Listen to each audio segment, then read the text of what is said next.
ఈనాటి ముఖ్య అతిథి మన ప్రాంతం, మన గడ్డ, మన నేల అని మనం అందరం కూడా చాలా సంతోషంగా గర్వంగా చెప్పుకోదగినటువంటి వ్యక్తి శ్రీ ప్రతిపాటి పుల్లారావు గారు. పుల్లారావు గారు రాజకీయాల్లో రాకముందు నుండి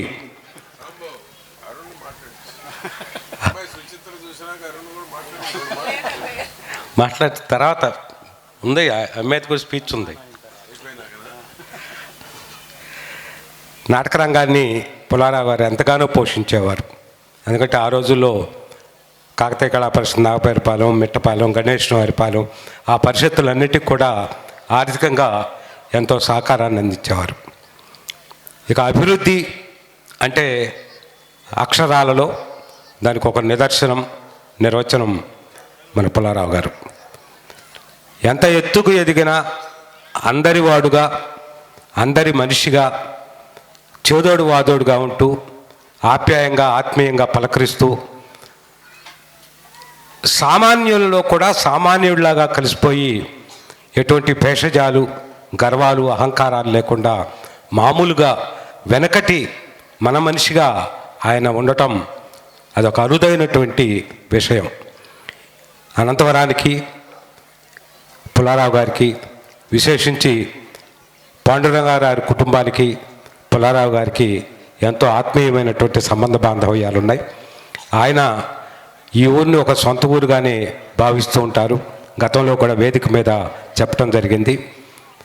మన మనిషి, మన ఆత్మీయుడు, మన హితుడు శ్రీ పుల్లారావు గారిని తమ సందేశం అందించవలసిందిగా సాదరంగా ఆహ్వానిస్తున్నాం.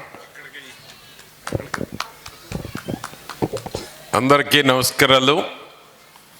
ఎన్టీఆర్ కళా పరిషత్ అధ్యక్షత వహించినటువంటి మా సాంబశివరావు గారు, డబుల్ పిహెచ్డి, చిలకలూరుపేటలో డబుల్ పిహెచ్డి ఒకే ఒక్కరికి ఉంది, కందిమళ్ళ సాంబశివరావు గారు.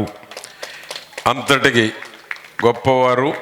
వారికి మా పాండురంగారావు గారు ఈ యొక్క అనంతరంలో కళా పరిషత్ నడుస్తుంది అంటే కీలక పాత్ర మా పాండురంగారావు గారు.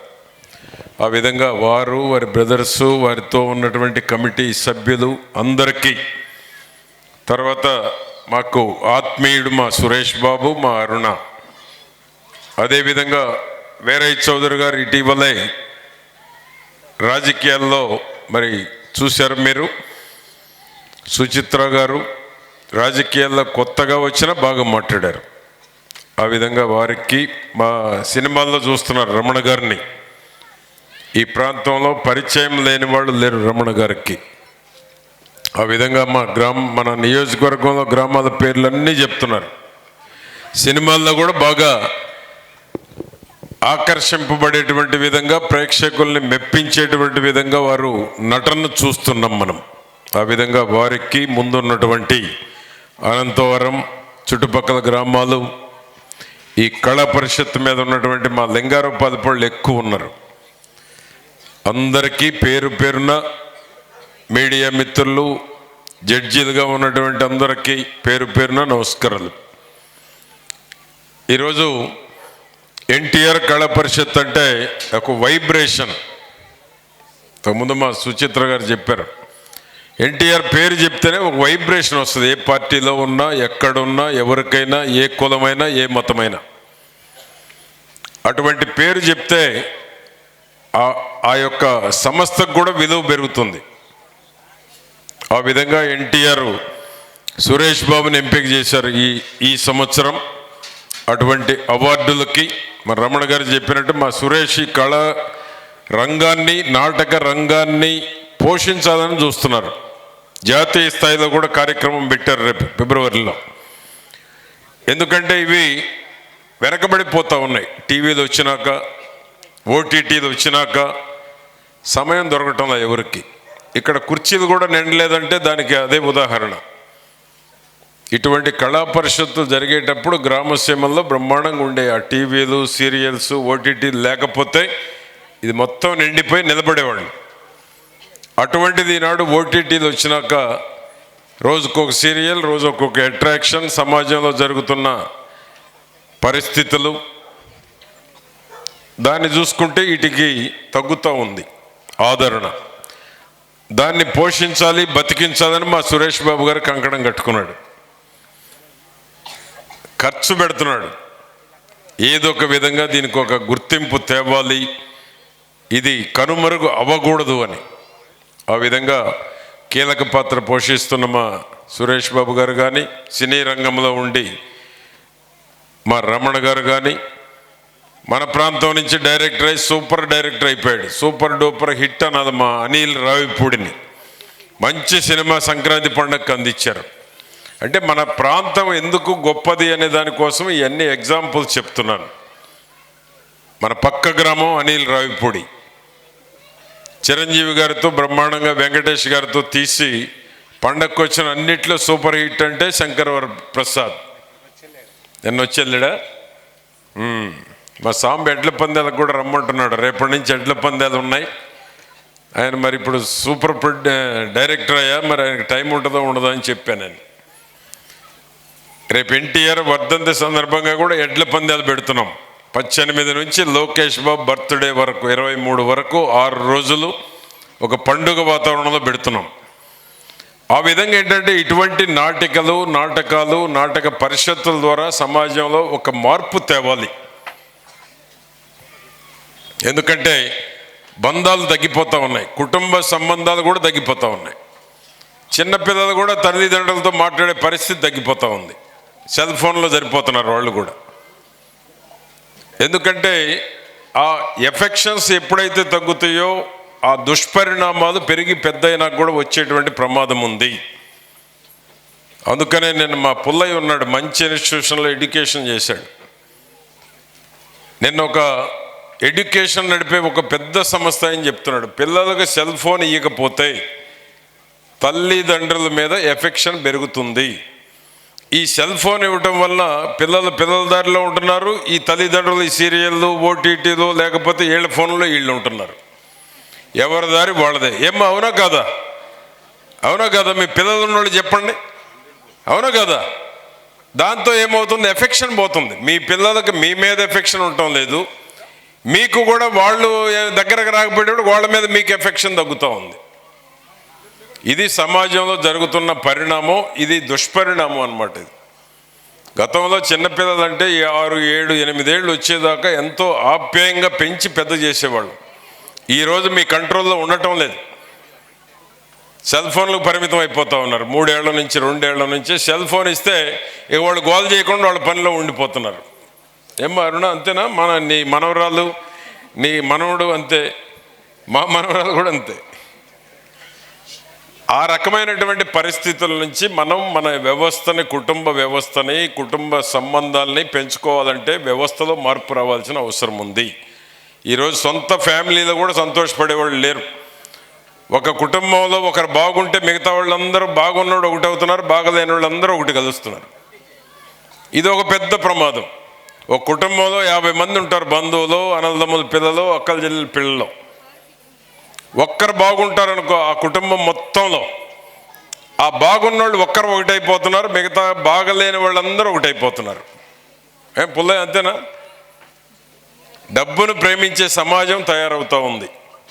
ఈ బాగైనాక కుటుంబాన్ని వదిలేస్తున్నారు ఈ బాగలేని వాళ్ళు కూడా. దీంతో ఏమవుతుంది? సమాజంలో డబ్బును ప్రేమించే రోజులు పెరిగినాయి. ఫేస్ వాల్యూ ఏంటంటే నీ దగ్గర డబ్బు. అటువంటి ప్రమాదంలో మనం ఉన్నాం. కాబట్టి ఇటువంటి ఎందుకు చెప్తున్నానంటే ఇటువంటి నాటక రంగాన్ని బతికించుకుంటే సమాజంలో జరుగుతున్నటువంటి దానికి ఒక రియలైజేషన్. ఇప్పుడు మా సురేష్ మనోరాలు సెల్ ఫోన్ ఇవ్వకుండా వచ్చింది ఎట్నో. దా నువ్వు కూడా రమ్మ, పైకి రా. డాక్టర్ మా అమ్మాయి దా పైకి రా. ఆ విధంగా ఏంటంటే సమాజంలో ఒక మార్పు కోసం ప్రయత్నం చెయ్యాలి. ఎందుకంటే రాజకీయాలు కలుషితం అయిపోయినాయి. సర్వీకి గుర్తింపు పోయింది. సర్వీస్కి ఏ రోజు ఆ రోజే కరెంట్ అకౌంట్ లాగా అయిపోతున్నారు మనుషులు కూడా.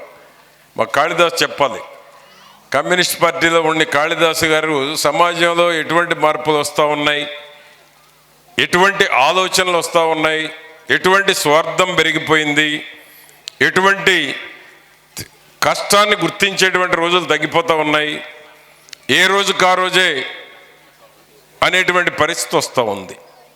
కాబట్టి ఎందుకు చెప్తున్నానంటే ఇవన్నీ ఇటువంటి నాటక రంగాన్ని బతికించుకుంటే ప్రజల్లో మార్పులో, మన ఆలోచనల్లో, మన మనసుల్లో ఒక రియలైజేషన్ తీసుకొచ్చేటువంటి దానికి అవకాశం ఉంటుంది. రమణ గారు అక్షరాలు కరెక్టే కదా. ఎందుకంటే నేను చూస్తున్నా ఎంతోమంది, రోజు ఎంతోమంది నా దగ్గర హై బీపీలో, టెన్షన్లో వస్తారు. నా డ్యూటీ ఏంటి, రాగానే వాళ్ళని కూల్ చేయాలి. వాళ్ళ కూల్ చేయకపోతే వాళ్ళ దుష్పరిణామాలన్నీ నా మీద పడతాయి. నేను ఏ విధంగా అన్నా ఉండని, నేను వాళ్ళ కూల్ చేసే పనే నా డ్యూటీ ఉండదు ఒక రాజకీయ నాయకుడిగా.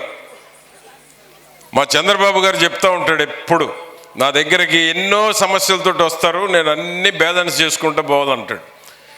ఒక ఎమ్మెల్యేకు ఉండే కష్టం ముఖ్యమంత్రికి ఉండదు, ప్రధానమంత్రికి కూడా ఉండదు. గుర్తుపెట్టుకోండి, నేను చెప్తున్నాను నా అనుభవంలో. నేను 45 ఏళ్ల నుంచి రాజకీయాలు చేస్తున్నా. బొబ్బేపల్లిలో ఫ్రాక్షన్ రాజకీయాల్లో కూడా ఉండొచ్చాను నేను. ఈ అనంతరం పోతా ఉంటే ఆ మూల మీద బస్సు తిరుగుతూ ఉంటే మేము పైనుండి ఇది ఏడబడుతాం అనుకునేవాళ్ళం. పడ్డా కూడా కాంపౌండ్ ఇంట్లోనే పడతాం అనుకునేవాళ్ళం. అట్లాంటి కర్వ్ ఉండేది అనంతరంలో. ఆ విధంగా ఈరోజు గ్రామ సర్పంచ్కి ఎంత కష్టమో, ఎమ్మెల్యేకి ఎంత కష్టమో, ముఖ్యమంత్రికి, ప్రధానమంత్రికి తక్కువ ఉంటుంది. వీళ్ళకు ఉండే స్ట్రెస్ వేరుగా ఉంటుంది. అట్లనే మా దగ్గరకు వచ్చేటువంటి ప్రతి ఒక్కరిని కూల్ చేయాలి. ఇంట్లో సమస్యలు, ఆర్థిక సమస్యలు, పిల్లల సమస్యలు, పక్కింటి వాళ్ళ సమస్యలు ఎన్నో పెట్టుకొని మా దగ్గరకు వస్తారు. రోజు 100 మంది. అందరినీ కూల్ చేసి కూల్గా పంపిస్తేనే ఈరోజు ఎమ్మెల్యేని మళ్ళీ పోయి బయటికి పోయి తిట్టుకొని ఉంటాడు. కనీసం కాంపౌండ్ లోపల తిట్టుకొని ఉంటాడు. మా గోడ దాటంగా తిట్టేవాళ్ళు ఉంటారు. నాకు సీఎంనైనా అంతే, ప్రైమ్ మినిస్టర్నైనా అంతే. సమాజం అట్లా తయారైపోయిందని చెప్తున్నా. ఏమో అవునా కాదా? అవునన్నాడు చెయ్యొత్తండి. ఎంతమంది ఉన్నారో నేను చెప్పిన దాంట్లో వాస్తవం ఉంది అన్నవాళ్ళు చెప్పండి, మీరు ఉందా లేదా? అట్లనే సమాజంలో చాలా రోజు రోజుకి మార్పులు వస్తున్నాయి. టీవీలు జడగొడతా ఉన్నాయి. మోసం ఎక్కువైపోయింది, డిజిటల్ మోసాలు ఎక్కువైనాయి. ఇవన్నీ కూడా కథా రూపంలో మీ అందరికీ ఒక అవేర్నెస్ తీసుకురావాల్సిన అవసరం ఉంది. అందుకనే ఇటువంటి కళారంగం ఏమేశారు ఫస్ట్ నాటికి ఏంటిది, మమ్మల్ని బ్రతకనివ్వండి. బాగుంది, టైటిల్ సూపర్గా ఉంది. ఇప్పుడు ఏబోయేది ఇది అతని సంతకం. సంతకాలు కూడా ఫోర్జరీలు ఎక్కువైపోయినాయి. సో ఏం చేస్తారో అర్థం కావట్లా. ఆర్టిఫిషియల్ ఇంటెలిజెన్స్లో, రాబోయే క్వాంటంలో ఈ రోజున ఇక్కడ మీరుంటే మిమ్మల్ని ఢిల్లీలో, అమెరికాలో కూడా చూపెట్టవచ్చు. కాబట్టి చాలా ప్రమాదకరమైన పరిస్థితుల్లో ప్రపంచం ఉంది ఈరోజు. ఆర్టిఫిషియల్ ఇంటెలిజెన్స్ వచ్చినాక, క్వాంటమ్ వ్యాలీ వచ్చినాక నీ బొమ్మను ఎవరికి అటాచ్ చేస్తారో తెలియదు, నా బొమ్మను ఎవరికి అటాచ్ చేస్తారో తెలియదు, నీ సంతకం ఎవడు ఫోర్జరీ చేస్తాడో తెలియదు. ఈరోజు జరుగుతున్నాయన్నీ ఫోర్జరీ సంతకాలే. కాబట్టి పరిస్థితుల్ని చాలా జాగ్రత్తగా ముందుకు నడవాల్సినటువంటి పరిస్థితులు మన ముందు ఉన్నాయని నేను మీ అందరికీ తెలియజేసుకుంటూ, ఇటువంటి నాటక రంగాన్ని బతికించాలి. వేగంగా మారుతున్న ప్రమాదకర పరిస్థితుల్లో ఇటువంటి ఆలోచింపజేసేటువంటి నాటికలు, మా సాంబు లాంటి వాళ్ళు రచనలు చేసేటువంటి నాటికలు, సారా సంహారం ఎన్టీఆర్ ఉన్నప్పుడే తయారు చేశాడు మా సాంబశివరావు. ఆ విధంగా చరిత్రను గుర్తు చేసేటువంటి ప్రదర్శనలు అవసరమని నేను ఇవన్నీ చెప్పాను, ఎగ్జాంపుల్స్. ఇంకంతకన్నా ఎక్కువ చెబితే మీకు బోరు కొడుతుంది. కాబట్టి ఈరోజు మా సురేష్ బాబుని, మా అరుణ్ని ఈరోజు సన్మాన గ్రహీతలుగా పురస్కారానికి ఎంపిక చేసినందుకు గట్టిగా చప్పట్లు కొట్టి వారిని అభినందించాల్సిందిగా కోరుతూ ఉన్నాను. ఆ విధంగా మీ అందరికి కూడా పేరు పేరున నమస్కారాలు. ఎడ్ల పందాలకు వచ్చేవాళ్ళు 18 నుంచి 23 మధ్య మీరు ఎప్పుడైనా రావచ్చు. ఎన్టీఆర్ వర్ధంతి, లోకేష్ బాబు బర్త్డే. కాబోయే ఈ రాష్ట్ర నాయకుడు లోకేష్ బాబు. ఆ బర్త్డే వరకు 6 రోజులు కొనసాగుతాయి. 15 ఏళ్ళు ఈ రాష్ట్రంలో చంద్రబాబు గారు కూటమి ప్రభుత్వమే ఉంటుంది. ఇటువంటి మా వీరయ్య చౌదరి గారు లాంటి వాళ్ళని పొట్టన పెట్టుకున్నటువంటి ఆ పార్టీ కావచ్చు, అటువంటి పార్టీని ఈ రాష్ట్ర ప్రజలు కోరుకోబోరు అని కూడా నేను మరొకసారి గుర్తు చేస్తూ ఇక్కడికి వచ్చిన ప్రతి ఒక్కరికి పేరు పేరున నమస్కారం.